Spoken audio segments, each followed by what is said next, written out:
also, if you click at the top outside surface, even way out there, it's going to jump to the nearest circle. So right there, it's going to jump to the nearest one. So it's pretty smart in that manner. If you click on the top inside, it should jump to it. If you click way down at the bottom of it, you can see how it missed. So now it grabbed the bottom of the circle, and it's not even on the part. So that's why it's always good to click the top surface just outside the circle when you're using CAD.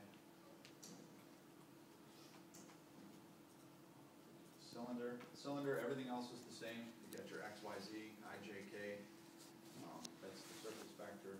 Your angle vector is just the direction of your first hits. And that is based off your start and end angle. So you can see the start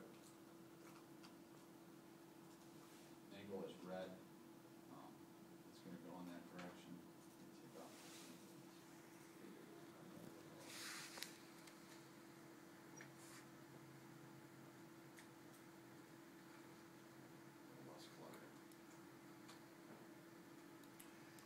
Down here, under this contact path properties, this is where you control how many hits per level.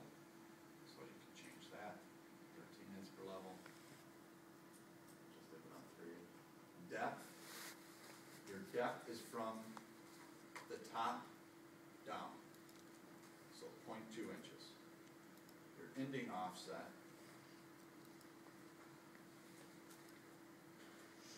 The length is how long the cylinder actually is. That's what controls your depth. Your ending offset is from the bottom up. Obviously, we can't take hits way down at the bottom of the block or it will crash. So we're going to take our ending offset and set it to 0.2, and you'll see now it jumps up. So you can, depending on your probe tip, you can pull it up higher. Number of levels. So now we're going to have 3 hits per level and 5 levels. So 15 hits total. Pitch, same thing with the auto circle.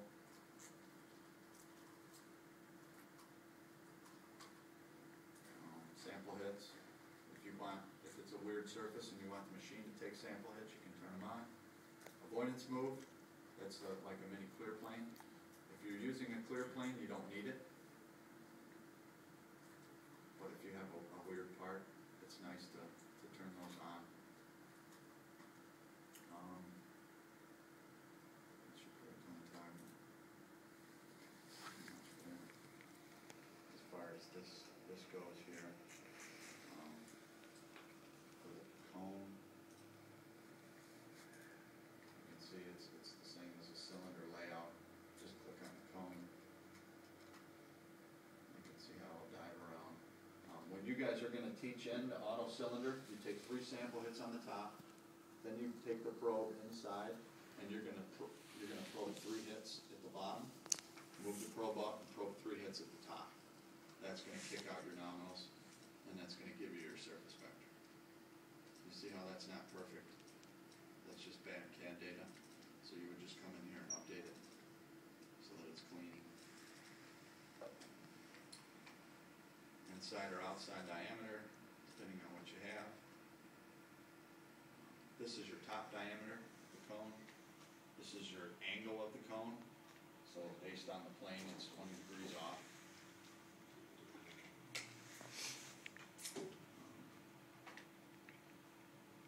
So with the measure now toggle on, click create, and it will literally go over there and measure it right now.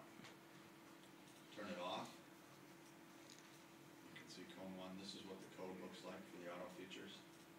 Again, anything in blue you can edit, or you can just put your cursor in it and hit F9 to bring it up. If you turn the measure now off, and click OK, it won't remeasure it. But if you go back in and you make any changes, you click create, it'll go over and measure it every time, even if you didn't make any changes. So make sure that measure now is on or off, or at least you're aware of it.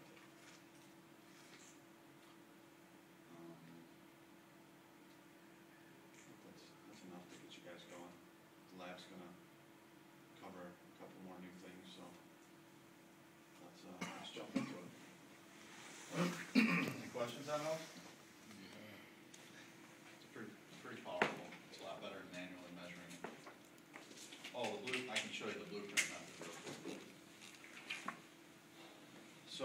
this, let's say this hole up here,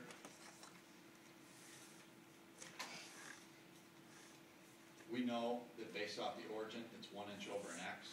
So if I change it to 1, the Y is 3 inches, and it's right on the Z. Surface vector is straight up. Angle vector is perpendicular to it, so it's fine. We want it to measure the whole circle. You can see right now it's not right just yet. It's because the diameter of that circle is 1 inch.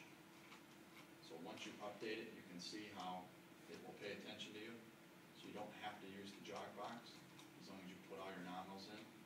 Tell it how many hits you want. Set your depth. Turn on your avoidance move if you're going to use it. Click create, and away it goes. So as long as you know the nominals of something,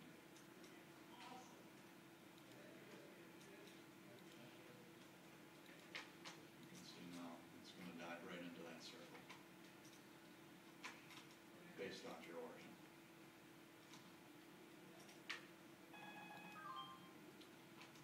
When you're using CAD, a cool way to do this is if you left click and drag over about 6 of these, release it, number selected 6, click create, and you just made 6 circles. The only problem is it will only measure the first circle, even if you have the measure now on it.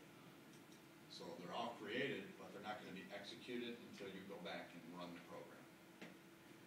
But sometimes, you just want to grab the whole part. Well, not exactly. But you can grab pieces of it. And you can see with the CAD, it's really quick. Since it's 3-dimensional, these auto features are, they're not based off your work plane. So you don't have to change your work plane to measure them, which is pretty nice.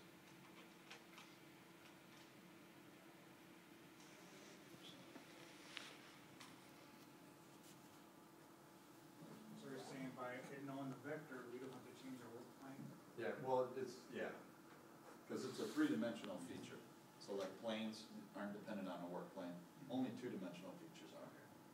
And since the auto feature is 3-dimensional, since we're establishing a repeatable plane, it's good.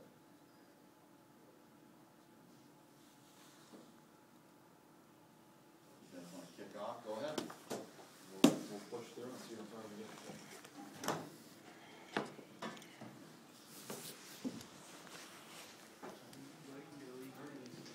I'll let you go first.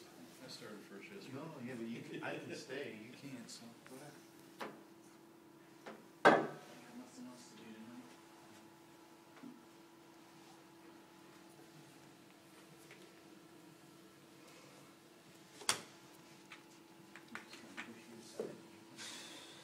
I just kicked me to the curb. You wanna go? You sure?